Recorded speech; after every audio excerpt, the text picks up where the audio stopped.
Go. Hello, everybody. I'm Jeff Steck from Tylerica Marketing Systems in Austin, Texas. And today I'm joined by Ian Kentel from Outsource Marketing up in Canada, way up in Canada. Ian, is it thawing out Way yet? up. Is the snow gone? It is a beautiful sunny day here with no snow. Also joining me is Ken Tucker and Paul Barthel from Changescape Web in St. Charles, Missouri. Wave, Paul. Today we're going to talk about building the perfect marketing team for your business. No matter where you are in your business journey, whether you're just starting out or whether you're scaling up, you need marketing to grow. And understanding the range of skills required and your options for building the perfect team is going to be critical for your success. Even if you're a solopreneur on a shoestring budget, you'll need to cover much of what we talk about today. You're also going to want to listen carefully so you can start to think into growing your future team. So without further ado, let's jump in. Ian, our first question goes to you. What are some of the core marketing roles that must be filled across the business's marketing function? Yeah, and great question, Jeff. And I think this is really helpful to small business owners because one of the challenges we as business owners, if we're not in the marketing world, have is, first of all, we don't understand all of the different elements that come together from a marketing perspective in order to help you attract, engage, and convert customers, right? And retain them. So I think this is really great, and I'm really interested to hear Ken talk about the next question, which is going to be the models, right? But in order to figure out the models, you have to understand what each person and each task is. So at the very top of the pyramid of what you need to do from a marketing perspective for a small business is you need to have strategy, and so the first role is a marketing strategist role. And in that role, really what they're responsible for is to consult with the business to really understand what you as the business owner wants to achieve, your goals, who your ideal customers are, what your core messaging is, what the strategies are that you're going to use in order to win at the game of marketing. So that's a really key role. And I would hazard to guess from my observation, and you guys jump in too, but that is the one role I see almost 90% of small businesses, they skip over that. They just jump right into, I want action, I want activity, I'm going to skip the strategy role because it sounds costly and it sounds like it's going to take a lot of time. Yeah, I agree with you. And I think a lot of businesses, they get sucked into, we just got to run some ads. We're going to run some ads and everything's going to be magical. But who are you running the ads to? Where are you going to run them? What do you want to say? That's the strategy. Yeah. And then going from there, assuming that the strategy that's developed fits the usual model of today for businesses to be successful, you need a digital marketer. So somebody that understands how to digitally get a business in front of your ideal clients. And so, the different components of that, and there's actually different specialties within the digital marketer realm, because not all digital marketers can do each of these, but some can. And usually those ones cost a lot more money to hire. But SEO, so search engine optimization, if you want to show up organically in searches for the products or services that you're selling, you need somebody that understands SEO, search engine marketing, SEM. So that's really the paid side of things. Data analytics. We talk a lot about measurement on this podcast because we know that if you don't measure something, you can't, first of all, be successful at it, but you also can't improve it over time. And you really need to be doing that in order to truly be successful. Content creation. Content has been talked about as content is king. John Jantz likes to talk about content as air. Content is fuel for all of your marketing efforts. And so if you don't have someone that's really good at creating content for your marketing efforts, they're just going to fall by the wayside. You're not going to have that fuel, that air. You're not going to have the stuff that makes all of the marketing work. And so this is things like who's developing the content strategy, and that can be the marketing strategist, or it can be at this level as well. Who's doing the blogging? Who's making sure that the blogs are SEO optimized, that they're actually topics of interest of your ideal audience? Distribution. How are you getting your content out there? It's great to, anybody that has a, if you build it, they will come mentality, you're going to lose at this game. You cannot do that. You have to have a distribution mindset of how are we going to get this this great content we've created in front of our ideal clients. Brand voice. What kind of consistent brand messaging and voice do you want to portray out into the marketplace that differentiates you from your competition? We talked a little bit about SEO, but if you and we talked about digital marketer at a high level, that can be a role, but then oftentimes you need a specialist. SEO is just so specialized that, again, if you want everything optimized to the max and you want your website rankings to consistently move up into the #1 position, it takes a lot of effort. There's a lot of different components there. And I'm just going to differentiate this now because this is a common oversight or a common mistake that a lot of businesses make, is that a web designer is not an SEO specialist. And in the same note, Ken looks surprised. And in the same note, an SEO specialist is not always very good at web design, right? They're two very different. One is very scientific and one is very aesthetic and artistic, right? Both need to be driven by strategy and also, sound principles, but those need to be split apart oftentimes. Marketing analysts, like who's analyzing your data to use data to inform your business decisions, your marketing decisions. That's super important. And then who's actually leading your marketing efforts and who's doing them at a macro level. And so oftentimes you'll see marketing managers, a marketing director, a chief marketing officer, maybe even just a marketing coordinator, and then having someone above them as well. So there's lots of different roles, but somebody needs to be at the steering wheel of this thing, because one of the topics we've covered in the past is the multi-vendor mistake that a lot of businesses make, where they say, I'm going to pick you to do my social media. I'm going to pick you to do my website, another one to do my SEO, another one to do my ads, another one to do my content. And what you find with that approach is that everything just falls apart. There's no accountability. There's no overarching, consistent strategy that's in play to guide everybody. And of course, you have all these spinning plates in the air. And who's managing those spinning plates of vendors? It's you, the business owner, which you don't have time to do. So those are what I would say are some of the key roles. Then when you start to drill down, you can get into like copywriting, CRM specialists, product managers. I mean, the list can go on and on and on, but they all differ depending on the type of business you have. But hopefully that's a helpful approach. Anything I missed from your perspective? No, I think you covered a lot of it. The main point really is there's a whole lot to think about, a whole lot of different roles going on, to market a business. I'll ask you a leading question. Now, how likely is it that somebody can find, business owner can find somebody who can do all that for them? Yeah, and Ken's going to share models.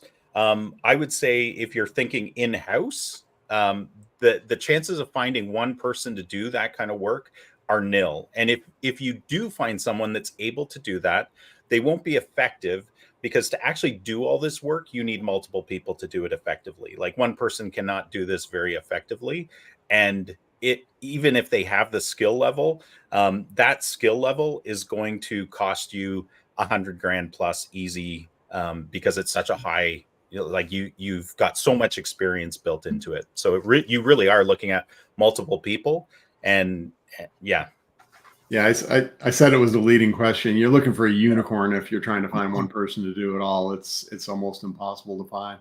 So is there any priority order for filling these roles? Do you even need all of them? Yeah, I would say the primary one that you really need, and as I said at the beginning, if you skip this one, you're lost, right? You're just playing in a dark room, trying to figure out what's going to work and throwing things against the wall, trying to make them stick with no real methodology or strategy. So I think the marketing strategist role, that again, what I'm I didn't say this before, but I want it to be really clear. The marketing strategist role does not need to be a full-time role necessarily. You can bring in a consultant, you can bring in an agency, whatever it is, to do the strategy for you. And then you have different options related to the model you want to do in order to get all this work done. But without that strategist role, you will never be more successful than your competition, especially if your competition has put the effort into this part, because it is so important. I mean, we all of us on this call have gone through the duct tape marketing consulting process to understand how a marketing system can be leveraged for small businesses. And that's all of us, were sold on that idea just through reading John's book, Duct Tape Marketing, I think. And then we learned through exhaustive training, how do you take all of these disparate components and bring them into alignment? And the only way to do that is to actually have a really sound strategy that guides everything you do and tells you how to measure it, right? Mm-hmm. Ken, Paul, anything you want to jump in on the roles? Yeah, I mean, I'll get into this a little bit more in when I talk about the models, but you need to pick people who also align with where your ideal customers are going to be, and that needs to be a formulation of what type of team you put together and what skills they have. So from a priority perspective, you can't really say I need a social media person until you know whether or not that's the right channel where your ideal customers are sitting. So I think that's a mistake. I think most people, they naturally want to gravitate to get somebody who maybe can take the social media burden off of them. A lot of business owners, are our ages collectively.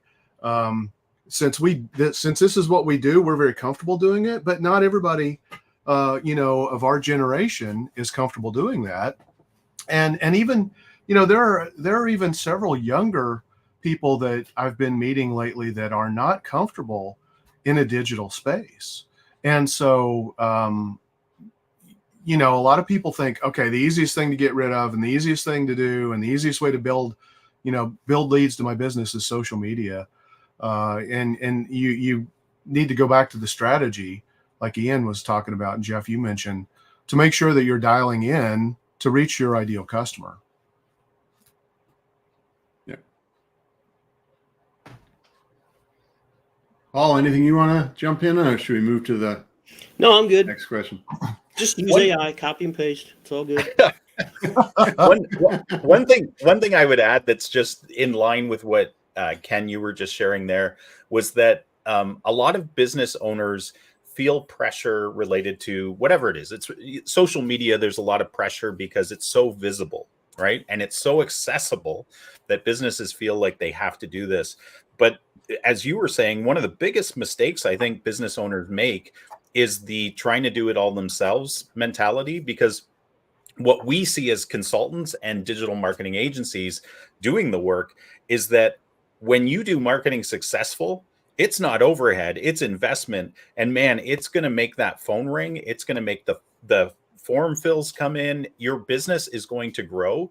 And maybe you have a little bit of extra time now because you're not super busy.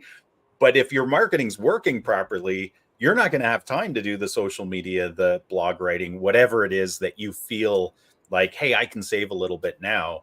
So sustainability is so important. Yeah.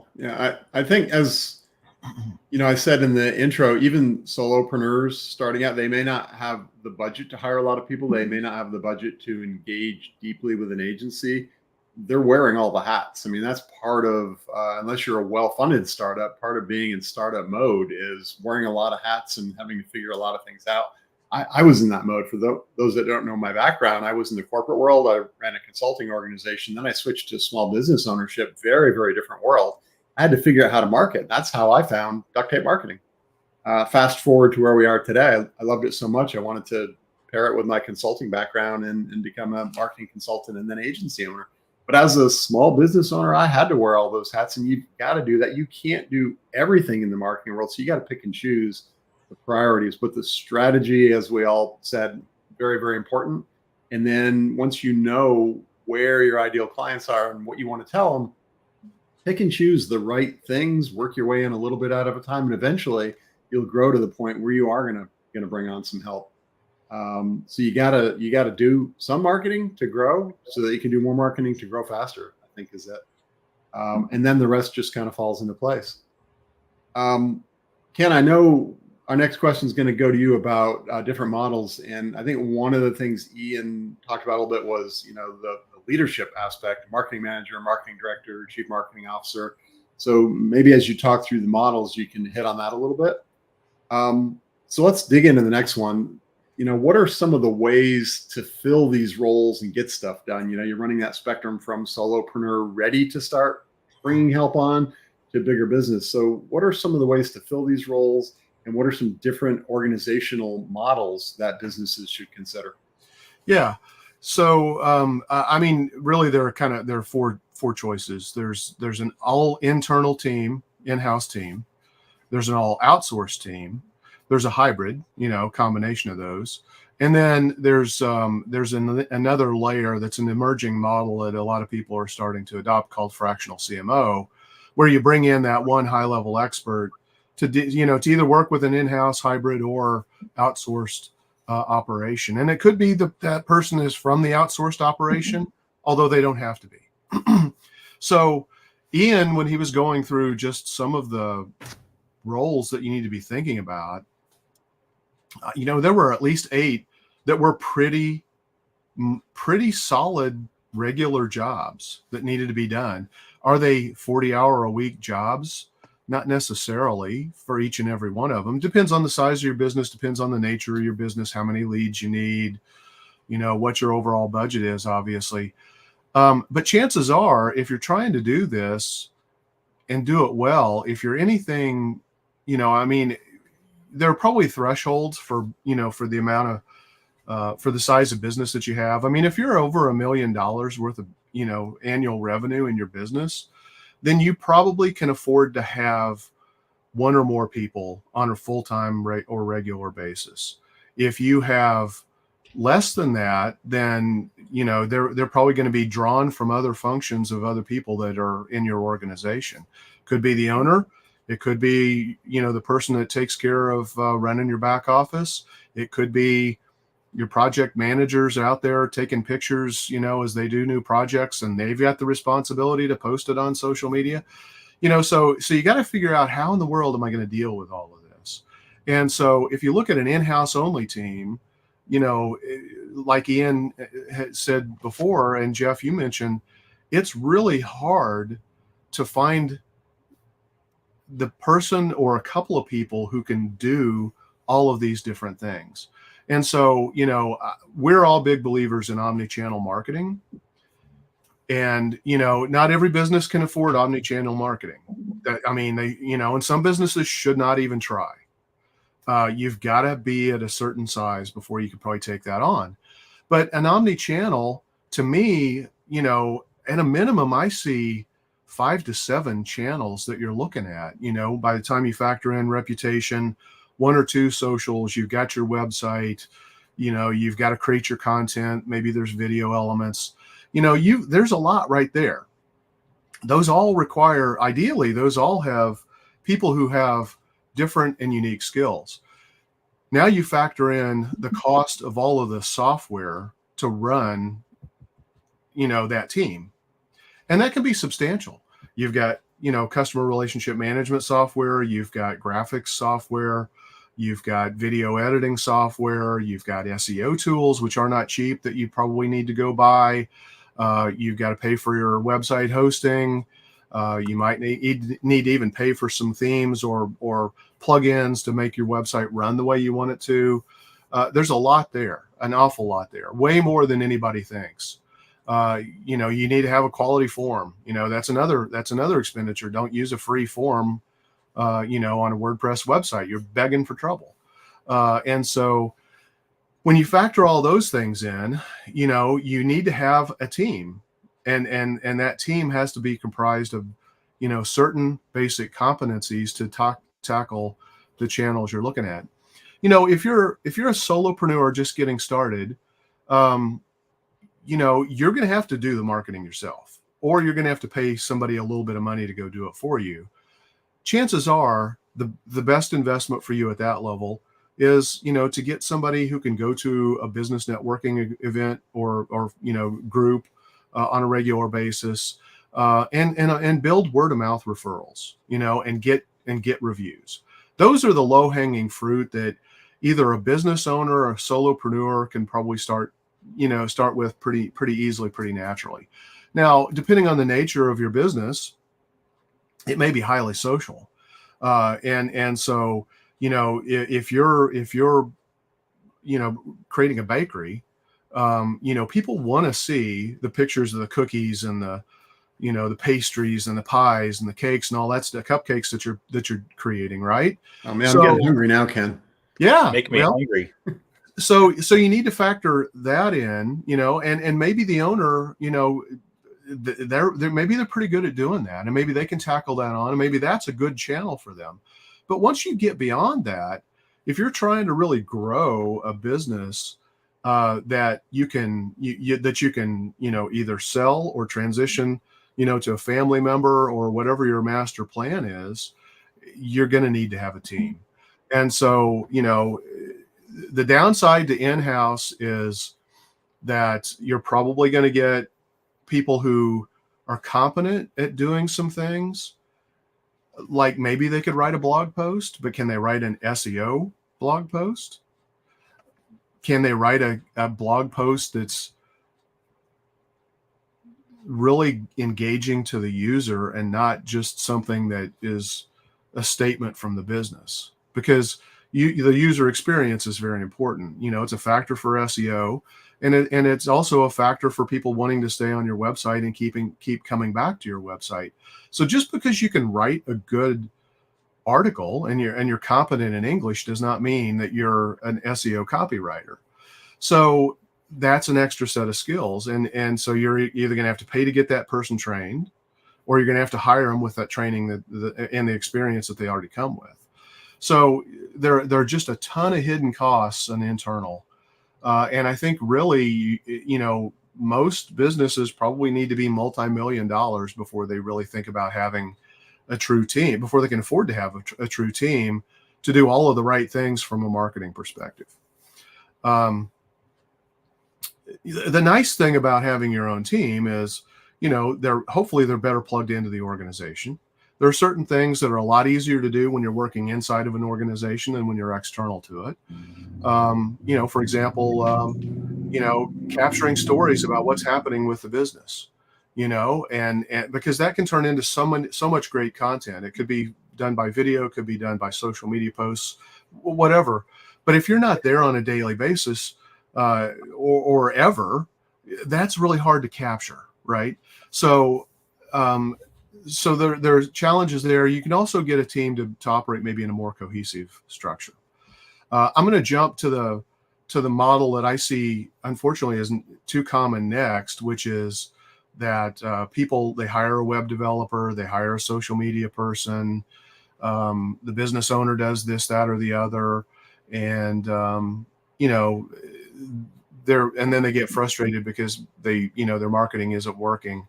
And I'm here to tell you, we're in challenging economic times, and a lot of marketing companies don't work well together. I'll just be flat out honest. The majority of marketing companies that I've come across, where I don't know the partners in a trusted network like the Duct Tape Marketing Network or the Ignite Mastermind or other programs that I'm involved in, everybody wants their own slice of the pie, and they want it to be as big as possible. So whether consciously or not, I think there's some element of either sabotage or holding back or prevention of success, because while you never want to see somebody failed outright necessarily, some businesses want, some marketing consultants are going to say, or web designers or whatever, I kind of want this person to fail so I can take that job over. And that's not a healthy situation. And if you don't have a person in place to manage that and tightly control that and make sure that everybody is marching, lock, stock, and barrel, you're going to run into trouble eventually. And so Ken, just to be clear, you're Yeah. talking about essentially an outsource model, but outsourcing with multiple vendors, each with different pieces. And right? and it could be even an outsourced hybrid, because with an internal person as well. Mm-hmm. I will directly support what you said about the multiple vendors don't necessarily work well together. And I'd even say it's not necessarily that it's intentional sabotage or Exactly. intentional. Sometimes it is, sometimes it's not. Sometimes it's just philosophical differences. Yeah. Everyone has their own biases of the way they would do something, and then Yeah. the business owner winds up getting conflicting advice. And Yeah. instead of going from I'm going to work with 3 different people, I'm going to get 3 times as much great information, they wind up getting 1/3 that's common, and all the rest is conflicting. And then how do they know how to sort it out? So I've directly seen that. Yeah. Well, I'll just take, I'm in both StoryBrand and also duct tape marketing. And with duct tape, we always look at, kind of this omni-channel strategy driven approach where your marketing is done across multiple channels.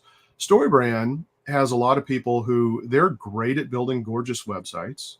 They may be really good at building clear messages to put on those websites. They might even be really good at building sales funnels, which is all a part of the core of what StoryBrand teaches. But they're not going to play well when somebody comes from an SEO perspective and says, well, that's a beautiful website. It takes 5 minutes to load because the pictures are too big, or you've got 20 videos on the page. Why are you doing this?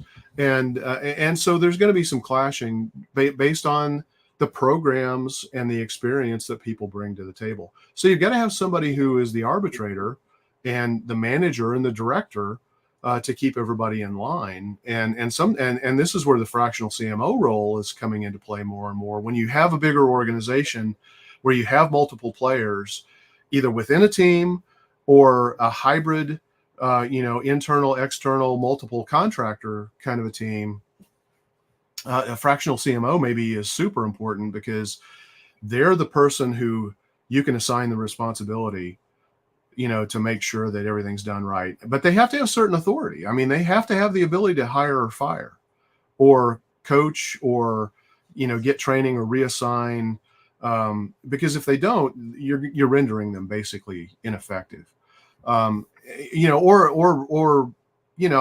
may not be firing somebody, but it maybe is you need to shift them over to do something that's better suited for them or get them training and be prepared to go make that investment. The outsourced model, I think, in my mind, the best way to do this is to outsource it to a single company. I'll admit I'm biased, but the reason is because you're going to get your tightest integration with an execution team if it's coming from a single outsourced company. Now, the downside is, did you pick the right company? There's a huge risk there, no doubt about it. If you pick the wrong company and they wind up taking your Google ads and running them on their accounts, not yours. If they do certain things, where they basically take ownership and control over certain assets that aren't transferable back to you, you could be screwed. Mm-hmm. Or maybe they just flat out fundamentally have the wrong set of tactics that they're trying to do because they're still ultimately vendor driven, and tool based driven. That can be a real problem and a real risk. So I think you want to look for, somebody who has, our biggest competitors a lot of times are companies that are national in scale. They're often media companies. They have economies of scale where they say, we can do X number of social media posts and we do this and we can do that. And they have a comprehensive, nice sounding solution. And guess what? They have a gorgeous reporting dashboard that just seduces people to think, oh my God, this is exactly what I've been looking for. But if it's pulling in all of the most irrelevant information onto that dashboard and it's fundamentally not the right things, what good does that sexy, gorgeous dashboard do you? Drives me nuts when people make decisions based on beauty. Marketing has got to be, sorry, I'm on my soapbox, but marketing's got to be a combination of technical prowess, which seriously lacks. Most marketing companies suck. They don't even think about technical prowess and IT interface. Then you've got to have deep project management skills because this is complex. You got multiple plates spinning. Ideally, you can get them spinning at the same time so that maybe you can get some uplift and some amplification. That's really where it's ideal. You got to have the creative, it's got to be that right mesh of all of those things. And again, that comes and it begs the question about, can you afford to hire an internal team that has all of those, the technical, the creative, the project management, maybe even the financial oversight aspects, is another factor to kick in. So it's a complicated world. I'm a big believer in bootstrapping. I had to bootstrap myself, Jeff. I'm sure you did, Ian. I know you had to as well. You have, as an owner, or even if you have employees, sometimes you have to suck it up and you have to do some of these things on your own. But you need to start to identify, what can I get off my plate? Because what's ultimately holding me back? Where do I need to hire talent and bring it in, whether it's outsourced, from an external company or contractor, whether it's bringing somebody in-house, and then you have to develop a plan, and it has to be aligned with what you're trying to accomplish with your overall business strategy. Yeah. I don't know if I hit everything you wanted me to, but you hit on a lot. Let's Ian or Paul, do you want to jump in? I've got some follow-ups, but let's give Ian and Paul a shot here. I was just going to say that, there is no perfect model, right? We because of how rigorous we all are in what we do, from strategy to implementation to reporting to, recommendations to take your business to the next level. Not every agency is like that. So you, as Ken was saying, you can choose really badly there. In-house, you can choose really badly there as well. Just a quick anecdote. I did an audit for a business, a digital marketing audit, $1 million business. They were outsourcing all of their stuff, but they decided to outsource it to like the YP, the yellow pages for their media buys and a whole bunch of things, right? And so they were overpaying dramatically and not getting good results. So their decision was actually to bring in an in-house CMO who had no digital marketing experience, unfortunately, but a really good guy. But they brought him in as the CMO in order to develop the strategy with the help of a consultant, but then the implementation, oversee all of the spinning plates, all of the different vendors. In my view, that was a really bad decision because, and some of the results, bear this out. But now that some time has passed, you can see them. But to be very careful about who you let into your house. And I think, just as I was preparing for this talk today, one of the things that I think we should do in another topic, another podcast, is talk about, and I think we've done this a long time ago, but I'd like to do it again. And that's talk about how to choose the best digital agency for your business. So what kind of criteria and what kind of questions should you be asking? Because again, I think it's the better model if you can afford it. And quite frankly, it's a lot cheaper than buying, $100,000 plus CMO who doesn't know how to do stuff. And then you're holding like the cost of opportunity to your business because it took him almost a year to get that business aligned right? So you need to be very thoughtful about this and hire opportunity cost is a big deal. Yeah, opportunity cost is massive. Yeah. So that's my 2 cents. A lot of potential clients that I talk to have been, they're gun shy because they've been burned in the past. Yeah. They had spent a lot of money and not gotten a lot of results out of it. Therefore, they're hesitant to even be talking to anyone else about spending more money. Yeah, and so when if you do find yourself in that situation, I think it's perfectly acceptable to hire somebody who can demonstrate that they are knowledgeable about the type of marketing solutions that you need, and that can align with the strategy that you have to implement, and have them vet whatever resources you're going to bring in, whether it's the outsourced vendor, or whether it's hiring people in house, and that can be borderline fractional CMO, or it could just be bringing somebody in place to get that plan in place, to get the team in place, and then they transition out and they go do what they do. Maybe they periodically check in and make sure everything's still aligned. But there are people who are out there who do that. I mean, Jeff, you come from an IT-ish kind of a background, I think, a little bit. And, I mean, it's really very common to do a tool selection process where you bring in tools, you look at them, you see, what are the pros and the cons of each of the tools, how do they interface or work with other tools. You can do that with people as well. Mm-hmm. So it's a vendor selection process.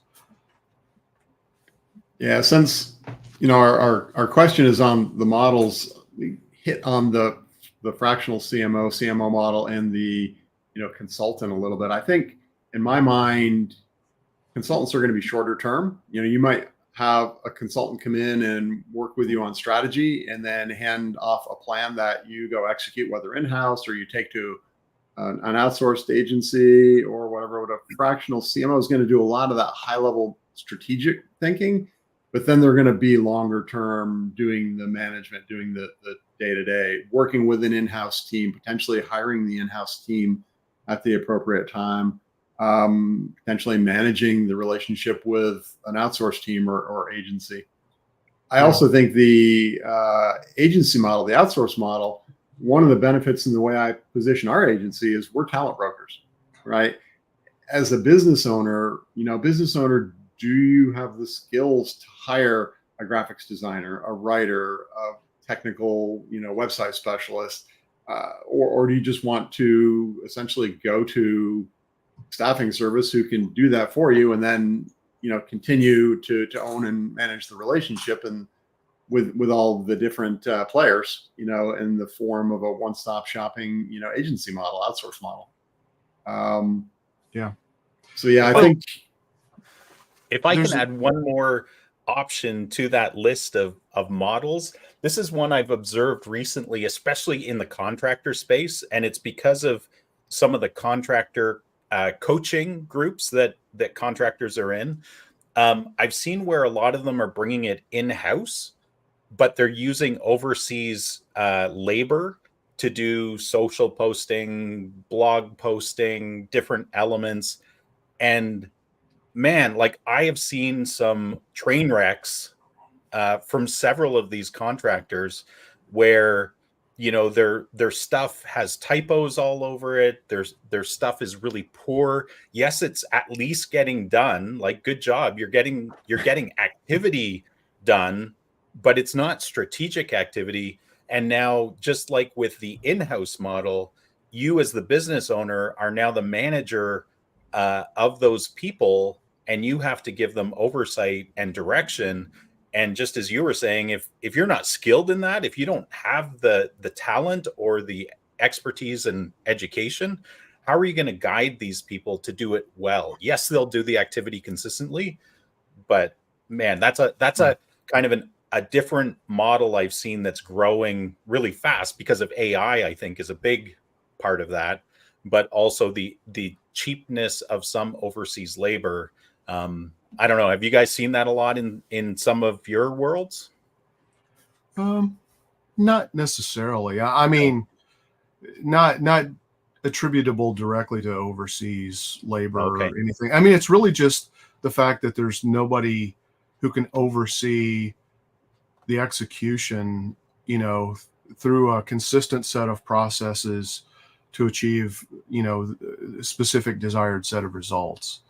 Another thing that we have, as an outsourced option is we have an economy of scale, and on the initially you're like, okay, well, I need 6 people if I bring them in-house. I need 6 people if I hire you. And it's like, no, not necessarily, because we have economies of scale. One, we do this all the time. This is our job. So we're hopefully considerably more proficient. 2, we've got a common set of tools that we've been using that we can leverage and share across multiple clients, which drives the tool cost down per implementation of a client substantially. That so our tool costs are not anywhere near what a tool cost would be for just a single organization to create the equivalent tool set. So there are a lot of things that are benefits there. I think you also, if you hire the right outsourced company, they have their own little micro fractional CMO running that team, Yeah. And is it a full-blown CMO level function? Maybe not. It doesn't always need to be there. Sometimes it absolutely needs to be there. But those are things that I think are really important. The last thing I want to say is, we come at this with a specific approach, which I think makes a hell of a lot of sense. And that is, do a strategy engagement first, or a total online presence audit, or a digital audit, whatever you're going to call it. And that company, that's a try, right? We talk about know, like, trust, try, buy, repeat, and refer. It's a try for both parties. It gives us the opportunity to say, you know what, we're not going to be the best company to support you. And a good, honest marketing company is going to tell you that. And then hopefully they'll try to help you find, give you ideas on how to go find the right company for what you're trying to accomplish. It also gives our customers an opportunity to say, I see how these guys work. I see what they're proposing. I completely understand.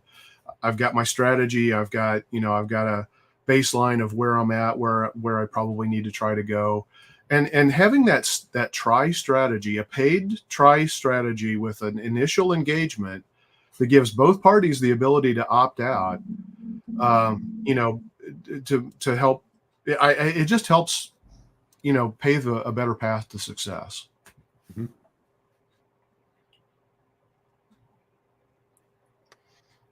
Paul, you want to jump in, or should we move on to the next question, which is yours? So you're up next anyway. Now, the only thing I'd say really is I think one of the biggest reasons, not the only reason, that these things are so price driven is because whether it's a startup or an existing business, marketing is almost always an afterthought. It's never built into the budget. And so when someone comes along and says you need to do this or this or this, it's like, well, I don't have the money for that. It's like, well, maybe that's because you didn't budget for it in the first place. Yeah, marketing is too often treated as a commodity instead of an investment. And it should be an investment, and it potentially is the thing that can rock your world the most if you do it right as a business owner, if you get it dialed in right. Yeah, what I see a lot of, what I was going to say is, there's that, well, we need you to help us grow so we can afford you. It's like, well, wait a minute, how's that going to work? It needs to be. John Jantz talks a lot about marketing as a critical system in your business, and that's what it needs to be. It needs to be something that you invest in. It needs to be something that you plan ahead for, and that's why I said at the top, even as a solopreneur, thinking into what your marketing team looks like down the road is going to help get you there. But even as a solopreneur, you're maybe not putting as much money into it.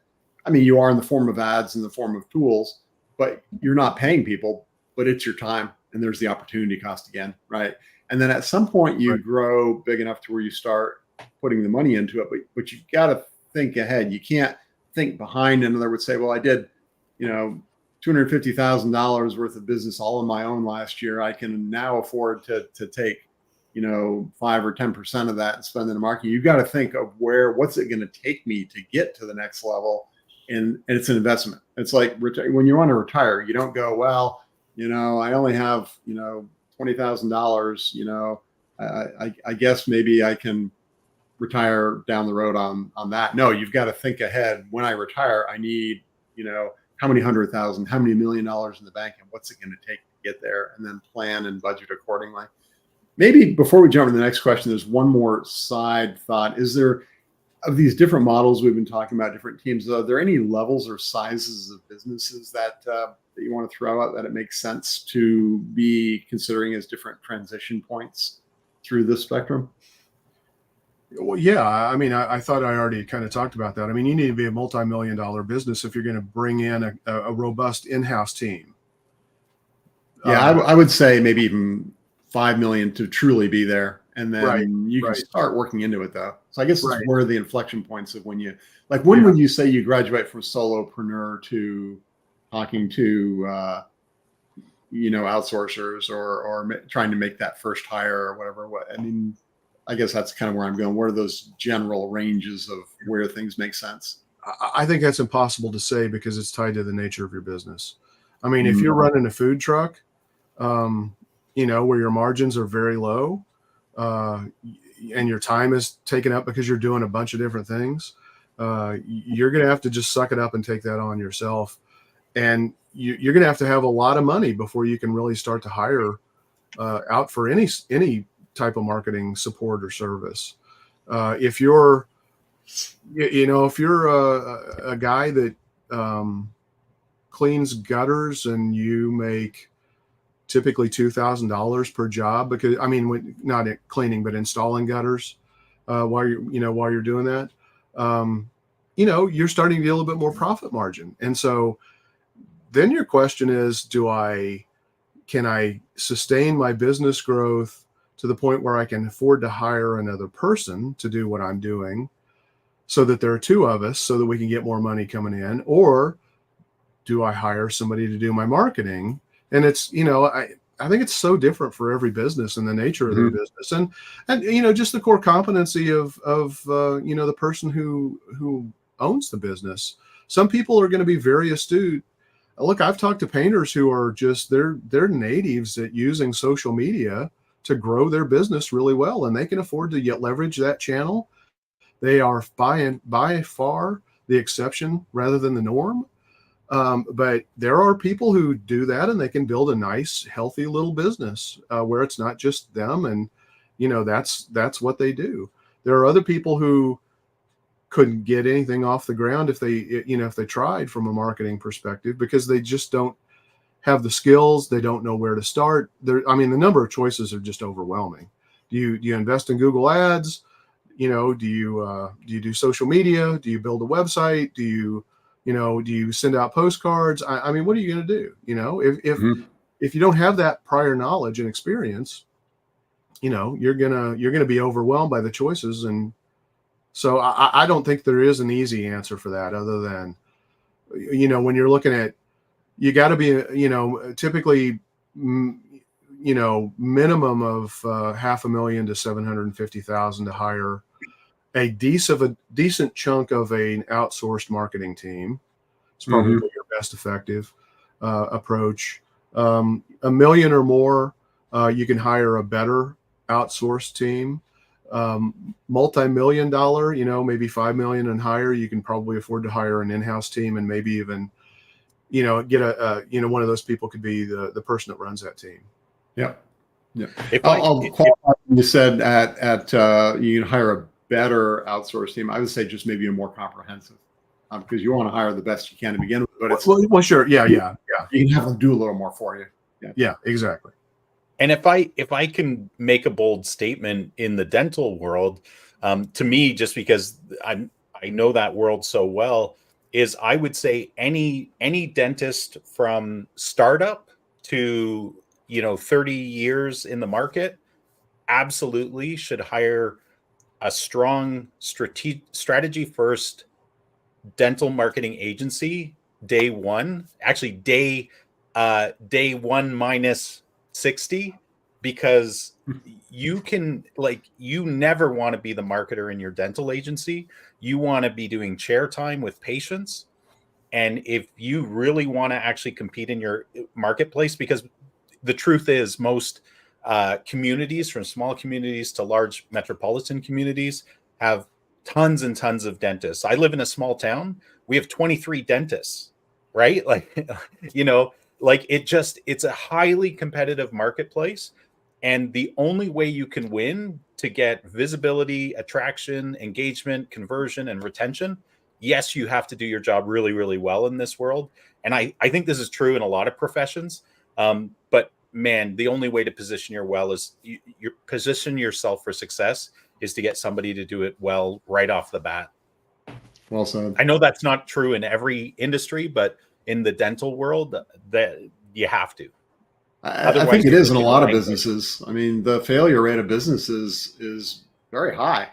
And I think one of the reasons is that they, as a business owner, classic example, they Ken used it earlier, the bakery, right? They bake a great pie, they bake a great cake, a good batch of cookies, but they don't know all the other things they need to know. And if they don't dig in and get some help, then they don't have all the things they need to grow. So in the interest of time, let me move on now to Paul. You've been pretty quiet, so we're going to get you talking. Let's talk about what business owners should do to set up their marketing teams, whatever the form is. But let's what should they do to set up their marketing teams for success? What tips do you have? Yeah, like I said, we're 50 minutes in, but this should be relatively short because it's really not that much different than hiring any other employee when you think about it. So you have recruitment, training, the environment they're going to work in, and measurement and KPIs. So that one may be a little different because there's a lot of job functions that you don't necessarily have to, other than employee performance, you don't really have to measure anything. So define the job, whatever platform you're using, and use different platforms, use social media, use professional networks, industry specific job boards, don't depend on one platform, but clearly define the job and the responsibilities and the skill sets, because that's going to help weed out a lot of people. Maybe some people, they'll just apply for a job regardless. It's like, oh, they're hiring, I'm going to apply, even though I don't have the skill set to fulfill that. But it can help. Interviews, do thorough interviews, and background checks. Check references. And I think Ken alluded to this earlier. Do they fit your company? Because there is a cultural fit, if you will, that you have to take into consideration. And I think the biggest thing there is it's not just the cultural fit, like I said earlier, it's the skill set and the experience, because they may be a great cultural fit, but if they don't have the skill set and the experience, then that's going to be a problem. And before you go and hire someone, look internally. Do you have internal talent that maybe you have an underutilized employee, and they may have a skill set that can do what you need to do, because you may not need a full-time employee.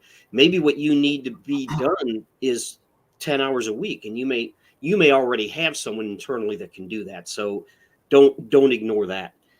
And then training. This is one thing I've noticed with small businesses, is that they hire someone and then they just say, okay, here's your job, go do it. And they don't have any kind of onboarding, if you will. They don't have any kind of training or mentorship program.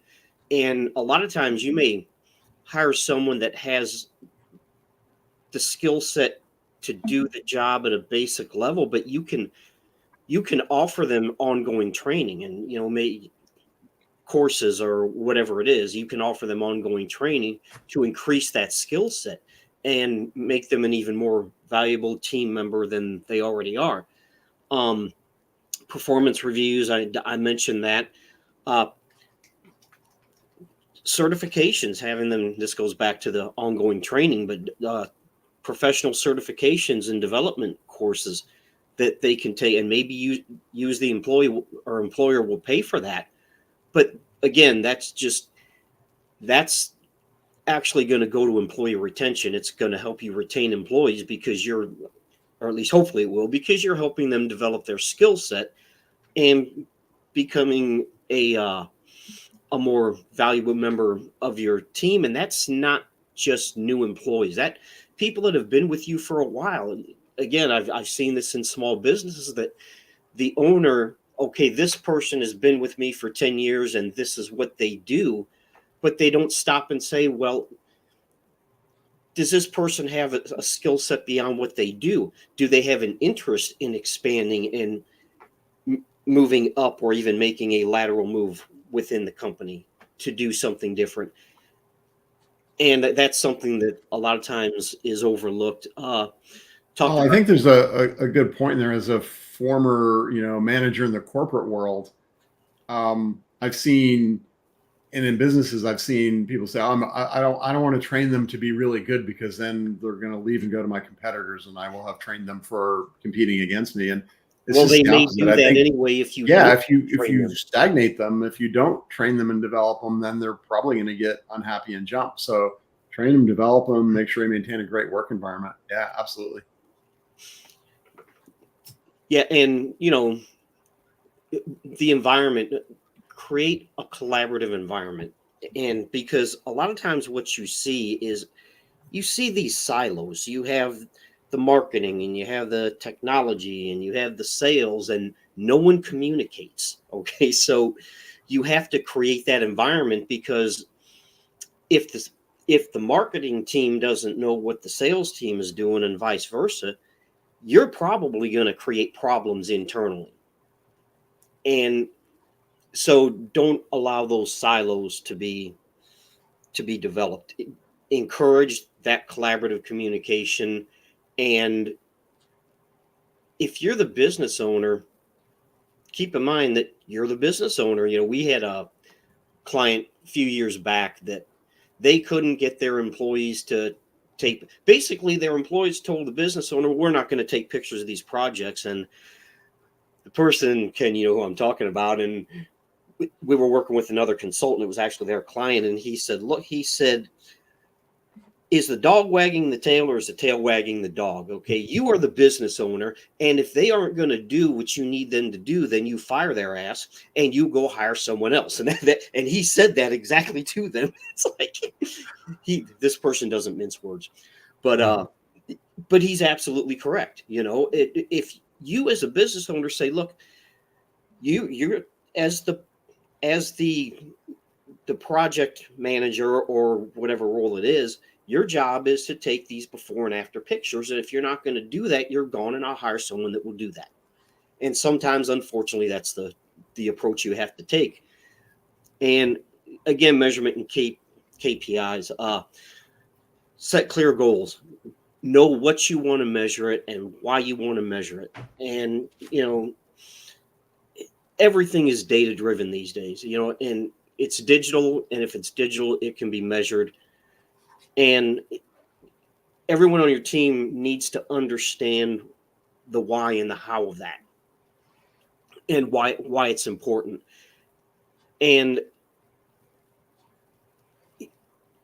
you have to revisit that on a regular basis and adjust the KPIs. And going back to what I said about what you're measuring and why, one of the things with analytics is conversions on a website is a good example, I think. Is that what's a conversion? If you're trying to get newsletter signups, if someone subscribes to your newsletter, but they don't necessarily buy anything, that's still a conversion, because that was your goal. Now, ultimately, the goal is for them to purchase something from you, but that may be the first step, is getting a newsletter sign up, getting some kind of engagement. And so know what your conversions are, and how to move on. We talk about this sales funnel. Okay, they signed up for the newsletter. So now, how do we move them to that next step? How do we move them towards a purchase? And that's the whole nurture sequence. And your marketing team needs to understand that. They need to understand the buyer's journey. They need to understand that it's not linear, that it's convoluted. They need to understand that there can be as much as 17, 18 touch points depending on your product or service before they actually purchase. So, and you have to measure these things, and that's, I guess, in the interest of time, I'll shut up. But that is, I mean, I just think those are some really important things to understand. So these kind of sound like the things that you do when you're hiring an employee, but do they apply as well to if you're, outsourcing or talking to an agency, for instance? Well, hopefully, if you're talking to an agency that doesn't understand these things, you need to go talk to someone else. But those are questions that you should ask the agency that you're looking to hire, definitely. So, and if they can't answer those questions, then you probably don't want to hire that agency. Yeah, I agree. I think with the exception maybe of training development, all the things you talked about are, treat the agency as a person. You're interviewing them. You're, like Ken said earlier. Yeah, it may not be a direct employee, but yeah, it may not be a direct employee, but they're a contractor. You're still, and you're hiring them for their supposed expertise. Yeah. And what does the environment look like working back and forth? How will you communicate? How is success going to be measured? I think all these are good things, and you're on the money. Here's one of the biggest differences, I think, too, is that an agency worth its salt is going to come to you, and they already know, especially if they know your industry, they already know what KPIs are most important to you as a business, what key goals you're trying to achieve, because most painters are trying to achieve the same goal. Most dentists are trying to achieve their own same goal of, filling seats and revenue and that kind of stuff. And so I think what's different when you hire someone in-house, you have to make the key KPIs. You have to be more expert than the person you're hiring because you need to guide and direct their efforts. And so I think that to a lot of business owners is really hard to do because they don't have time to do that, right? They don't have time to do the work themselves. But unless you want things to run amok, you're going to have a real challenge knowing how to direct that person. Mm-hmm. Whereas again, an agency, they'll come with the plan, they'll come with the strategy, they'll come with, they will listen. If they're a good agency, they will set you up for success in how the relationship will work, but you will feel like you're hopping on a bus that's taking you to the promised land you want to go to, instead of trying to I'm going to put together the car myself, and then I'm going to have to drive this car, right? It's a very different mindset. Or put together the car while you're driving it. It's true. It's true. Hey, it looks like we lost Ken. I think we're at the hour anyway. He had an appointment that he needed to get to, I believe. Is there anything either of you want to add, or we're not? If not, we're in a good place to wrap up, and Ian, you can take us out. But going once, going twice for either of you, and then over to Ian. I would just say, be very thoughtful. Look at the models that you have available to you. Hire a marketing consultant, right? Like we talked about that role of strategy, because whether you're going to take on the strategy yourself as a business owner, or you're going to hand it off to people within your organization or outside of your organization, that's still a critical role. And again, some marketing agencies can do that strategy role. You talked about how you can pay for the strategy and then have others do it.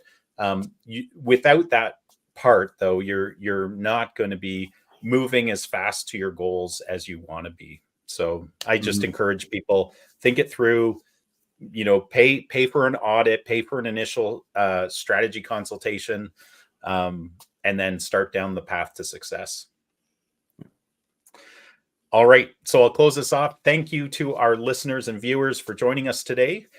We do this because of you guys. So if you get value from it, spread the word, please. And also pop us a note if you have a particular topic that you want us to talk about. And until next week, folks, keep calm and mark it on. Thanks, everyone. See you.